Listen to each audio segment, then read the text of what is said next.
godina Shawaa Kaabaa keessatti lola waraana bilisummaa Oromootii fi mootummaa gidduutti taasifameen namoonni nagaan 12 ta'anii du'uu isaanii jiraattonni ibsanii jiru. Sahay Daamxoo gabaasa dabalataa qabdi kanarrattis. Godina Shawaa Kaabaa aanolee hedduu keessatti wal waraansi humnoota nageenya mootummaa fi waraana bilisummaa Oromoo gidduutti taasifamu erga eegalee bubbuleeraa jedhan jiraattonni. Wal waraansa waggoota lakkoofse kanaan yeroo yerootti lubbuun lammiilee nagaa darbaa tureera. Qabeenyi barbadaa'eera. Kanneen qe'ee fi qabeenya isaaniirraa buqqifamanis hedduudha jechuun jiraattonni aanaa warra Jaarsoo fi Dagam sagalee Ameerikaatiif yaada kennaniiru. Obbo Addisuu Waaqumaa jiraataa godina Shawaa Kaabaa aanaa Dagam ta'uu isaanii himanii wal waraansi tibbana qaamolee lamaan gidduutti deemaa jiru lammiilee nagaa fi horiif qabeenya hedduu barbadeesseera jechuun ibsani. Kana keessa wanni adda godhu meeshaa jajjabaatu waan kana dura uummanni naannoo kanaa dhaga'een beekne balaasaa dandamachuu miti baatu sagalee isaatu dandamachuu kan dandeenyetu dhaga'amaa jira.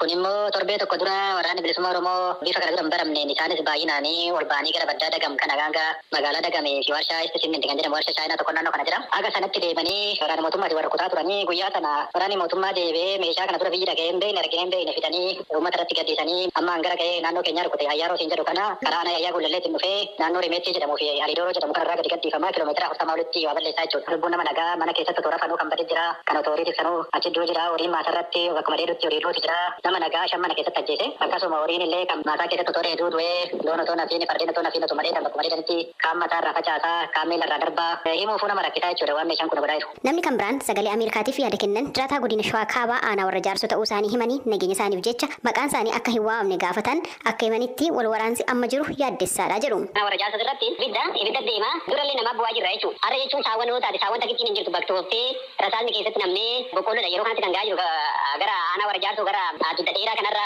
waajjuu kana dabalatee faajjii jirsaa kanarra dabalatee qorgoggoo kana gara haroo Mikaal kanarra dabalatee yeroo kanatti yeroo sassaabbeetii lafti isaan lafa ho'aati midhaan mishingaan ga'ee jira saliitni gahaa jira boqqoolloon gahaa jira ittiin xaafilillee gahaa jira jechuudha sa'aatii kanatti amma yeroo isaan waan gannaa dhamaanitti amma gara manaa sassaabatanii garuu dubbiin kan ibiddaan gubachaa jira ibiddaan gubachuu isaatu iyyuu rakkoo iyyuu qabu kana gidduutti ijoollee ganna waggaa tokko hin guunne kan ibiddaan gubachaa jiru dhugumattuu isaan waan garaa nama nyaatu jechuudha. Namni kun itti dabaluun lammiileen nagaa akka hin miidhamneef of eeggannoo taasisuu qabu qaamolee wal waraanan jechuun himaniiru. Namni iddoo waraana taanaan iyyuu rakkoon qabu yoo du'es kun beekatu itti goreera waan ta'eef namni kilaasha baatee deemu tokko nama kilaasha baatee deemu tokkotu wayiin ni ajjeesaa wayiin inni du'a kun beekamaa jechuudha. Garuu har'a yoggaa aayyoon har'a yeroo akkanatti ibidda kana keessatti gubatanii baay'ee waan garaa nama nyaatu siin jedhani.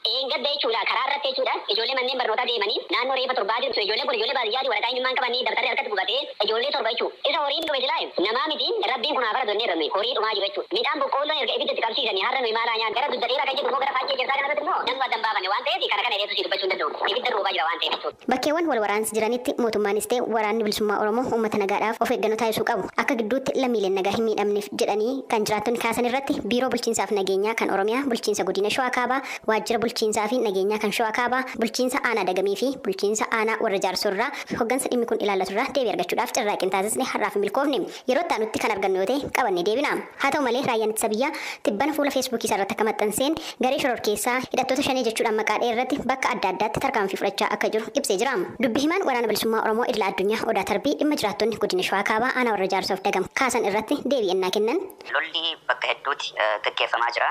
Sana giddii uummanni nagaa akka miidhamaa jiranii argamaa jira. Fakkeenyaaf naannoo Gujii fa'aa naannoo Wallaggaa Shawaa Kaabaa fa'aatti meeshaa gurguddaatiin bakka uummanni nagaan jiraatanitti dhukaasee qabeenya hedduutti barbadaa'eera. Uummannis ammaa fi lakkoofsatti hin beekamu malee uummanni hedduus torbeema kana keessatti akka ajjeefaman quba qabna. Nuti karaa keenyaan amma dandeenye keenya eegumsa uummataaf ni goona. Amma dandeenye keenya haalli waraanaa rakkisaadha. Yeroon jijjiirama deema.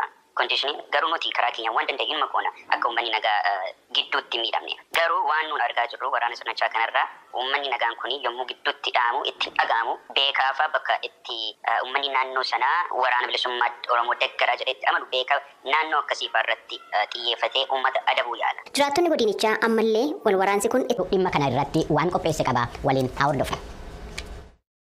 Ministeerri muummee Itoophiyaa Abiy Ahimad miseensota mana maree bakka bu'oota uummataaf yommuu ibsa kennan kan mul'atee fi sabaa himaalee biyyattiin tamsaafame hulaan galaanaa Itoophiyaa akka barbaachisuu fi mootummaan isaanis ta'e dhaloonni dhufu dhimma kanarratti hojjechuu akka qabu bal'inaan ibsanii ture. Abiy Ahimad ibsa isaanii keessatti addatti hulaan galaanaa inni kun Itoophiyaaf barbaachisa jedhanii ibsine garuu karaa kamiinuu hulaan galaanaa akka barbaachisuu fi kanarratti hojjechuun akka barbaachisus kan dhaaman. Dhimma hulaa galaanaa Itoophiyaan barbaada jettu ilaalchisuun Yuunivarsiitii Ambootti barsiisaa kan ta'an Salamoon Tafarraa yaada isaanii nuuf kennaniin Itoophiyaan hulaa galaanaa kan barbaadduuf rakkoo dinagdee, haala nageenya addunyaa fi naannoo gaanfa Afrikaa akkasumas haalli siyaasni addunyaa itti deemaa jiru boor akka biyyaatti rakkoon ishee mudachuu mala jechuun ibsuun eegalu. Itoophiyaan buufata daldalaa Jibuutii fayyadamti.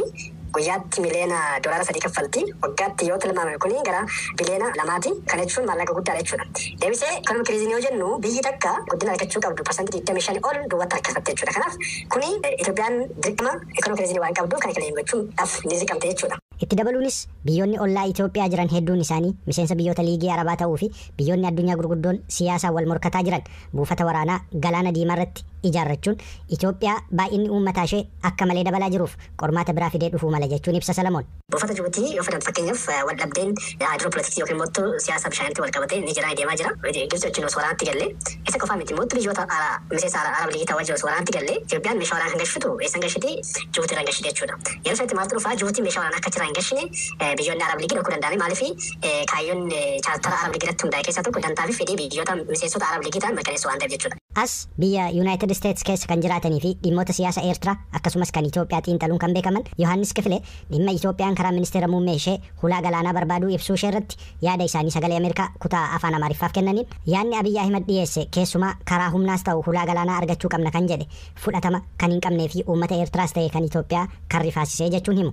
ፕራይም ሚኒስትሩ የሰሞኑ ስለ ቀይ ባህር የሰጡት ስቴትመንት ኢትዮጵያኖችንም ኤርትራኖችንም አስደንቋቸዋል። ውድቅም ተደርጓል በሁለቱም ሀገሮች ህዝቦች መካከል። akkas jedhu ibsi ministeerri muummichaa tibbana kennan uummata Eertiraas ta'e kan Itoophiyaa ajaa'ibsiiseera. Uummanni biyyoota lamaaniyyuu kufaa taasiseera. Ifa ba'ee uummanni yaada irratti kennaa jira waan ta'eef yaadni muummicha ministeeraa fudhatama hin qabu. Haala itti fayyadama asab irratti filannoon jiru karaa biyyoota lamaan fayyaduu danda'u irratti walii galteen yoo raawwatanidha. Eertiraan akka abbaa qabeenyummaa asabitti Itoophiyaan akka fayyadamaatti. Itoophiyaan karaa seeraan hulaa galaanaa kanatti fayyadamuuf mirga qabdi. Garuu biyyi abbaa qabeenyaa galaanaa sun waan jedhu irratti yoo walii galame qofaadha. Haalli dubbii muummicha ministeeraa tibbana kan uummata rifaasise isa hanga humnaatti iyyuu fayyadamna isa jedhedha. Waa'ee dippiloomaasii osoo dubbattu waa'ee humnaa hin dubbattu.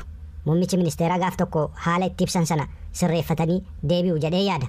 አንድ ቀን ፕራይም ሚኒስትሩ ይህን ነገር ወደ ኋላ ይስቡታል ብዬ ነው የምገምተው። ይህንን Ministeerri muummee Itoophiyaa Abiy Ahimad guyyaa hundeeffama humna waraana Itoophiyaa waggaa 116ffaa Finfinneetti kabajame irratti dubbii dubbatanii Itoophiyaan dantaa ishee eegsifachuuf biyya kamirratti iyyuu humna hin fayyadamtu jechuun ibsanii ture.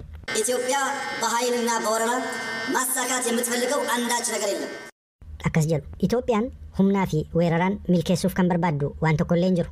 Guddina, faayidaa, badhaadhina waloof hundumayyuu mo'ataa taasisuu kan danda'u irratti obboloota keenya waliin mari'annee faayidaa waloo keenyaa kan kabachiisu malee humnaan fedhiiwwan keenya galmaan ga'uuf obboloota keenya irratti meeshaa waraanaa akka ol hin kaafne isiniif mirkaneessuun barbaada.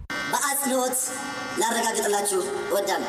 Dhimmi galaana diimaa Itoophiyaa hin ilaallatu jechuun haala itti aanuun ibsu Yohaannis Kifilee ቀይ ባህርን የሚመለከተው ቀይ ባህርን የሚያዋስኑት እንደ ኤርትራ፣ ሶማሊያ፣ ጅቡቲ፣ ሱዳን waa'een galaana diimaa kan ilaallatu biyyoota galaana diimaa daangessan kanneen akka Eertiraa, Sumaalee, Jibuutii, Sudaan gara oliitti yoo deemte immoo warra akka Misiraa fi Liibiyaadha. Kaayyoon siyaasa muummicha ministeeraa inni sagaleen keenya dhaga'amuu qaba jedhan naaf galuu hin dandeenye. Dhimma galaana diimaa irratti Itoophiyaa hin ilaallatu waan ta'eef Itoophiyaan biyyoota kanneen waliin hariiroo uumuun walii galteen fayyadamuu dandeessi. Kanarra darbee garuu dhiibbaan siyaasaa isaan galaana diimaa irratti qabaatan hin jiraata jedhee si yaadu.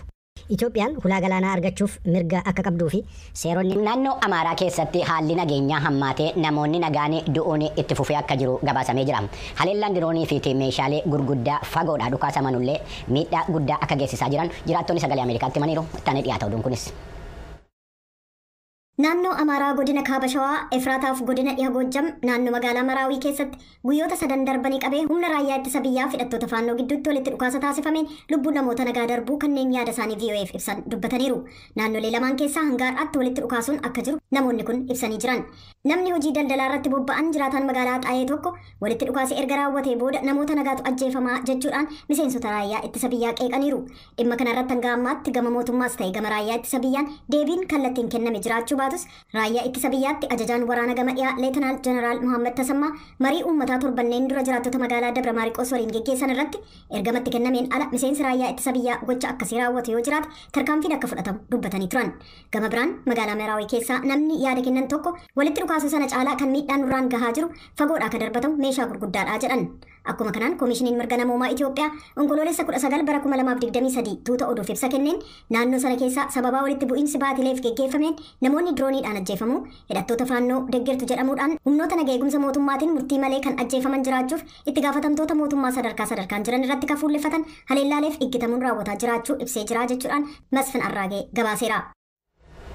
Waliigaltee nageenyaa wal waraansa kaaba Itoophiyaa keessa ture dhaabsisuudhaa fi mootummaa federaalaatii fi adda bilisummaa uummata Tigraay gidduutti taasifame akkaataa waara qabeessa ta'een itti fufiinsa akka argatu gochuudhaa fi gufuuwwan adda addaa jiraachuu isaanii paartileen mormitootaa ibsanii jiru. Itti aantu dura teessoo paartii Dimokiraatawaa Hawaasummaa Itoophiyaatii fi barreessituu gumii mana maree paartiilee siyaasaa Itoophiyaa kan ta'an Raahel Baafee waliigaltichi waan iftoomina hin qabnee fi akkaataa hojii irra ooluu irratti adeemsa inni huume naannoo Amaaraa keessatti rakkina amma mul'achaa jiruu fi sababa akka ta'e himanii jiru. Akkuma kanaan immoo itti gaafatamaan dhimma ijaarsa paartii Izemaa obbo Waasiyuun Tasfaayee gama isaaniitiin waliigaltichi wal waraansa dhaabuudhaa fi waan inni godhee fi jajanii hojii irra oolchuu irratti garuu hanqinni iftoominaa akka jiru himanii jiru. Waliigalteen nageenyaa erga Afrikaa kibbaa keessatti mallatteeffame waggaa tokko ta'uudhaaf akka deemaa jiru Gabra Mikaa'el Gabra Madeene gabaasee jira. Yommuu gara oduu biraatti darbinu immoo manni maree nageenyaa kan mootummoota gamtoomanii wixinee murtii gurmuu gargaarsaa Somaaliyaa keessatti haaromsuudhaaf